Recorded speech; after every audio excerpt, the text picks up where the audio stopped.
მოგესალმებით, დღეს ჩვენ მოგიყვებით ბუნებრივ და ხელოვნურ განაყოფიერებაზე, მათ მნიშვნელობებსა და განსხვავებებზე. პირველ რიგში ბუნებრივი სქესობრივი განმავლობის დროს მონაწილეობენ სასქესო უჯრედები, გამეტები, მდედრობითი კვერცხუჯრედი და სპერმატოზოიდი. სპერმატოზოიდები ერთმანეთს კონკურენციას უწევენ, თუ ვინ შეიჭრება კვერცხუჯრედში, ხოლო წარმატებით შეჭრილი კვერცხუჯრედის გარს არღვევს და მისი კუდი გაეთრჩება, თავი კი კვერცხუჯრედის შიგნით.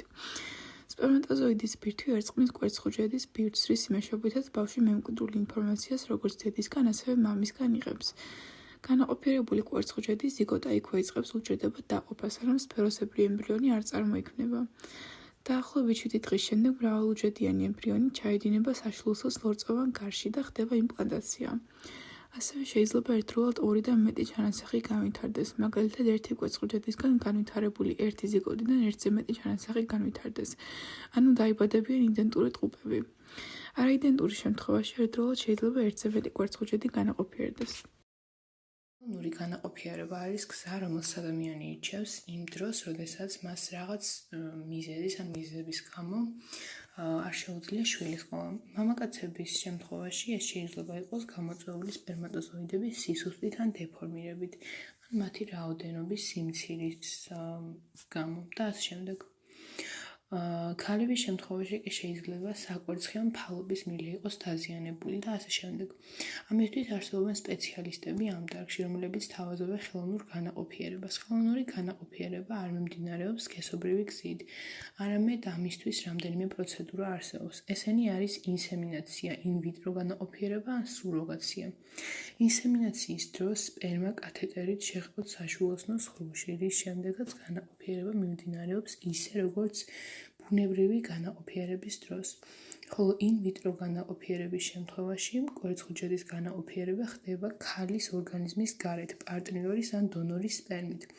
სპეციალისტები ქმნიან საჭირო პირობებს ზიგოტის დაყოფისთვის და ცოტა ხნის შემდეგ საშუალოსნოში შეჰყავთ ემბრიონი. სუროგაციის დროს სუროგატი დედა მუცლით ატარებს ბავშვს იმ მშობლებისთვის, ვისაც შვილის ყოლა არ შეუძლიათ. დღესდღეობით ხელოვნური განაყოფიერების წყალობით უამრავ მშობელს ჰყავს შვილები.